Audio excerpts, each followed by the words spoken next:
La Segunda Guerra Mundial terminó hace 80 años, cuando entró en vigor la rendición alemana ante los aliados.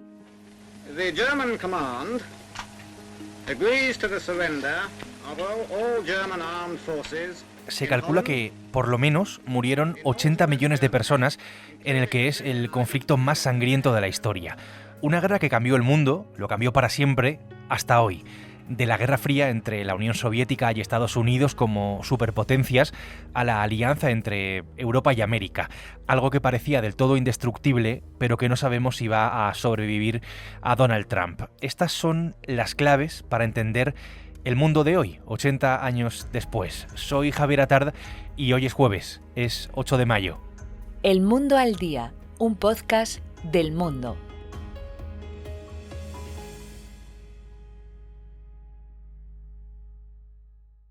Bueno, pues hoy he invitado a mis compañeros Alberto Rojas, que es reportero de la sección de internacional de este periódico, del Mundo, que ahora mismo está en Ucrania. Alberto, ¿qué tal? Bienvenido. ¿Qué tal, Javier? ¿Cómo estás? Y a Pablo Pardo, que es el corresponsal del Mundo en Londres. Pablo, ¿qué tal? Hola, ¿qué tal? Muy bien. Os cuento, tenía una idea en la cabeza, pero creo que voy a darle la vuelta. Vamos a dar un salto de 80 años en el tiempo, desde el final de la Segunda Guerra Mundial hasta el día de hoy, hasta la actualidad. European Union's been, it was formed in order to screw the United States. I mean, look, let's be honest. The European Union was formed in order to screw the United States. Del horror de la guerra nació la alianza entre Europa y Estados Unidos. Ese es el mundo que nació entonces, en aquellos tiempos. Hoy en día, Estados Unidos ha soltado amarras, digamos. Es cierto también que Europa llevaba 80 años subcontratándole su propia defensa a la Casa Blanca, pero es verdad también que Donald Trump ve directamente a la Unión Europea como una especie de enemigo. Además, pues vemos su insólito, me atrevería a decir, acercamiento a Putin, a Rusia y a todo lo que significa. Pablo, ¿está la Alianza Atlántica, esa alianza entre Estados Unidos y Europa, está en riesgo? Toda esta alianza se está hundiendo. No se ha hundido ya. Es decir, le han caído varios torpedos en la línea de flotación, fundamentalmente derivados de la creciente salida de Estados Unidos de Europa, porque Estados Unidos quiere centrarse más en Asia, donde se va a decidir el futuro del siglo XXI, sobre todo en el Pacífico, y muy especialmente en los segundos 4 años de Trump, en los que estamos ahora, con abierta hostilidad a Europa. Ahora mismo Donald Trump dice que la Unión Europea nació para fastidiar, para jorobar a Estados Unidos. Es la palabra que utiliza, screw, para fastidiar, digamos, ¿no? O para jorobar, o podría tener una connotación un pelín más fuerte. Y digamos que así suma y sigue. El caso de los aranceles es un caso muy evidente, aunque bueno, esto es más bien Estados Unidos contra todo el mundo. Y luego ya entramos en cosas que son verdaderamente inimaginables. Es decir, Estados Unidos quiere conquistar territorios europeos. Groenlandia, entiendo. Groenlandia, que es un territorio de soberanía de Dinamarca, que es un país de la Unión Europea, es un país de la OTAN, es un país aliado de Estados Unidos que ha combatido en Afganistán. Digamos que es una ruptura verdaderamente gigantesca, e incluso la gran cuestión es que, aunque ahora mismo diera marcha atrás, digamos que Donald Trump sufriera una caída del caballo, una revelación, y cambiara, la confianza que existía ya no se está dando. Con lo cual, digamos que es una ruptura sin precedentes de Estados Unidos con Europa, y yo me atrevería a decir de Estados Unidos con el resto del mundo, con todo el mundo. Lo que es que con Europa su relación era mucho más estrecha, solamente con Japón, Taiwán y Corea del Sur tiene una relación similar.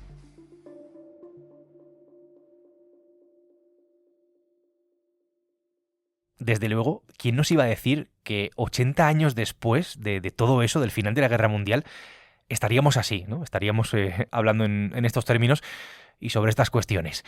Hemos empezado por el final, pero volvamos al principio, vamos al principio directamente, vamos a dar ese salto, digamos, hacia atrás.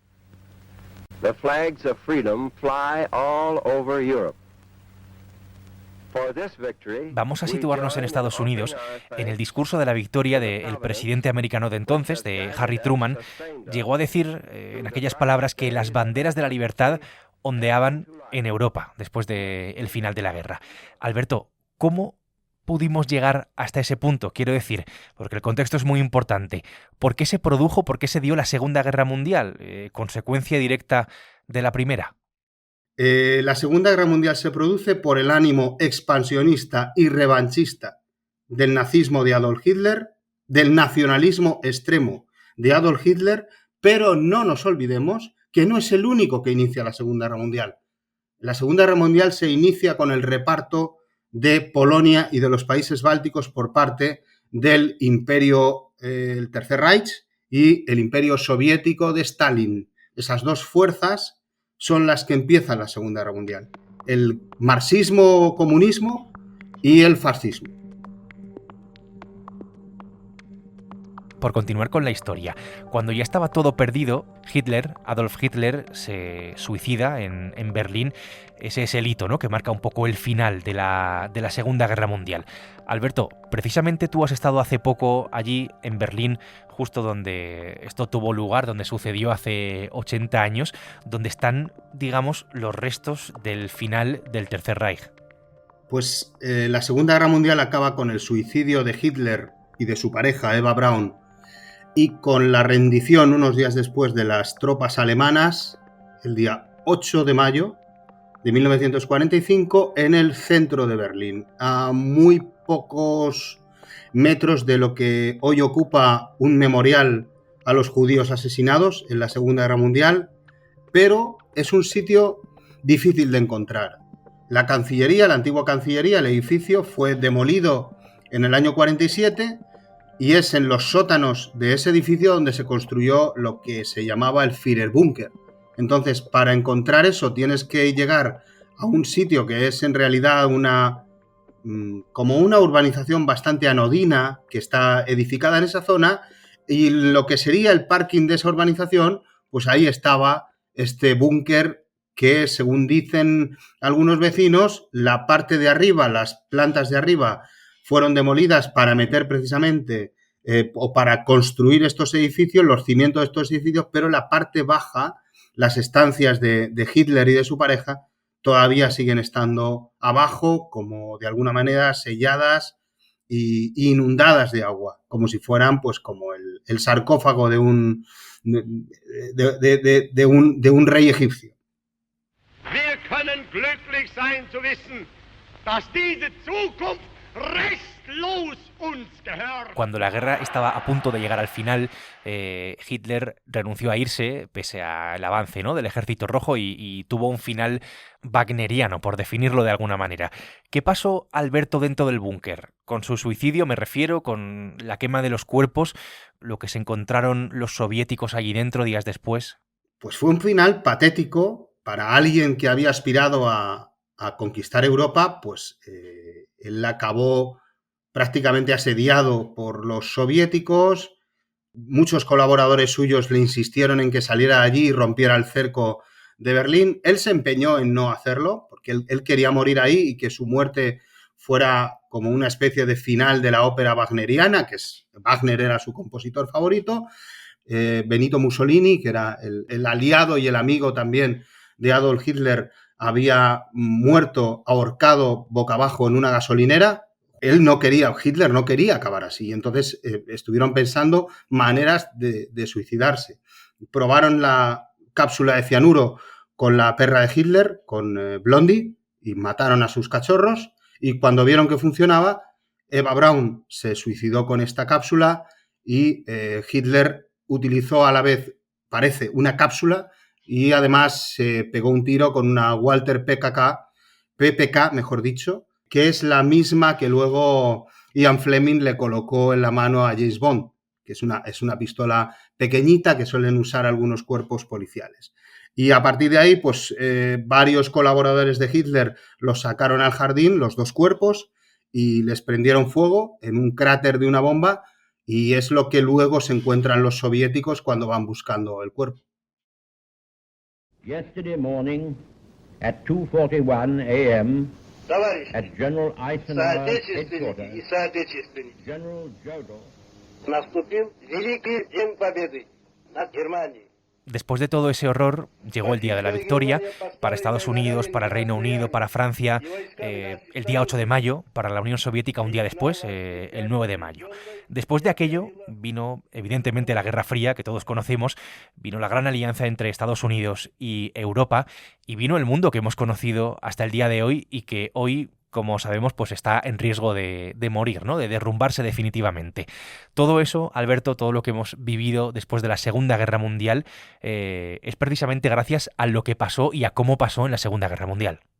No hay un acontecimiento más definitivo a la hora de cambiar el mundo, el transcurso de los tiempos, que la Segunda Guerra Mundial.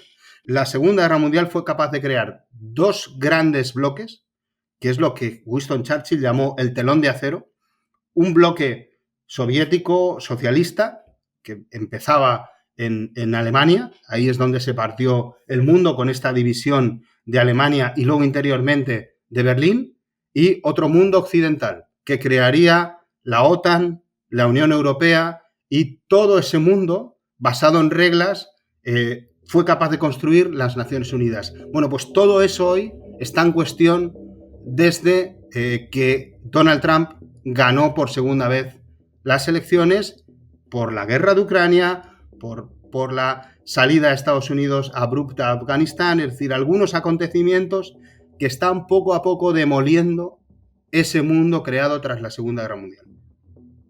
Insisto, ¿quién nos iba a decir que 80 años después de todo eso estaríamos asistiendo a lo que estamos asistiendo en ese momento? El acercamiento de Trump al Kremlin, comprándole toda la retórica a Rusia en Ucrania, por poner simplemente un ejemplo. Y esto resulta bastante paradójico porque precisamente la alianza entre Europa y Estados Unidos, Pablo, después de la Segunda Guerra Mundial, se produjo por el pánico que había al comunismo en Estados Unidos y a todo lo que representaba. Bueno, la alianza entre Europa y Estados Unidos nace a consecuencia de la amenaza soviética, fundamentalmente. Estados Unidos estaba viendo con mucha preocupación cómo la Unión Soviética estaba avanzando hacia el oeste, progresivamente iba colocando gobiernos comunistas, dictaduras comunistas en los países de la antigua Europa central y oriental.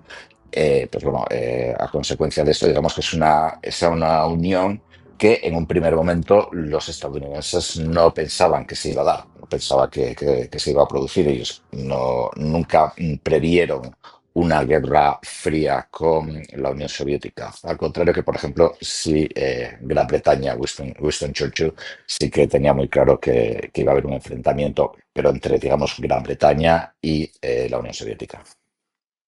Esa alianza transatlántica va más allá, Pablo, de ese pánico al comunismo al que nos referíamos, fue más allá de eso y tiene que ver también con la defensa. Esto es muy importante, claro, con la OTAN, por ejemplo, con la Organización del Tratado del Atlántico Norte, pero también con la política y con la economía. Esto es muy importante. Así es como se va creando el mundo en el que hemos vivido hasta ahora. Por un lado, Estados Unidos muy hábilmente se da cuenta de que una Europa rica y una Europa próspera son la mejor barrera frente a la Unión Soviética y frente al comunismo. Primero diseña el Plan Marshall, que es un plan de ayuda económica a Europa, que a su vez también, pues, digamos, favorece la economía de Estados Unidos. Y después, pues, Estados Unidos respalda la creación de la Comunidad Europea del Carbón y del Acero primero y del Mercado Común después y de la Unión Europea más tarde, siempre con la idea de que Europa esté fuerte y esté unida. Estados Unidos siempre defiende una Europa unida y ahí digamos que también se da una comunidad de valores en el sentido de que los principales países europeos son democráticos, incluyendo en especial a Alemania, que era el que había iniciado la guerra, también a Italia, y luego progresivamente tanto Estados Unidos como los propios países democráticos europeos van progresivamente cambiando su posición y favoreciendo la democratización de los países europeos occidentales que no son democráticos, fundamentalmente Grecia, Portugal y España, a medida que aparecen, digamos, alternativas a las dictaduras de derechas, pues digamos alternativas que son también democráticas, liberales, capitalistas, constitucionales, en favor de un Estado de Derecho. O sea, una cierta comunidad transatlántica, como se ha dado de mar, que es algo efectivamente muy real, teniendo en cuenta que se trata, pues evidentemente, de países diferentes y en el caso de Estados Unidos y Europa, pues separados por un océano con culturas políticas diferentes y con sensibilidades diferentes. Pues estas son las claves del mundo que conocíamos hasta hoy. Así podemos entender lo que habíamos vivido tras la Segunda Guerra Mundial y también lo que está por venir, la realidad actual desde que Trump está en la Casa Blanca. Pablo y Alberto, gracias. Muchas gracias. Gracias a ti. Pablo Pardo desde el Reino Unido y Alberto Rojas desde Ucrania han hecho posible hoy este episodio del Mundo al Día. Ya sabes que puedes escuchar este podcast todos los días en la web del Mundo, en elmundo.es, y que estamos también presentes en las principales plataformas de audio en las que tienes la opción de suscribirte. Mañana viernes, más El Mundo al Día. Has escuchado El Mundo al Día, un podcast del Mundo.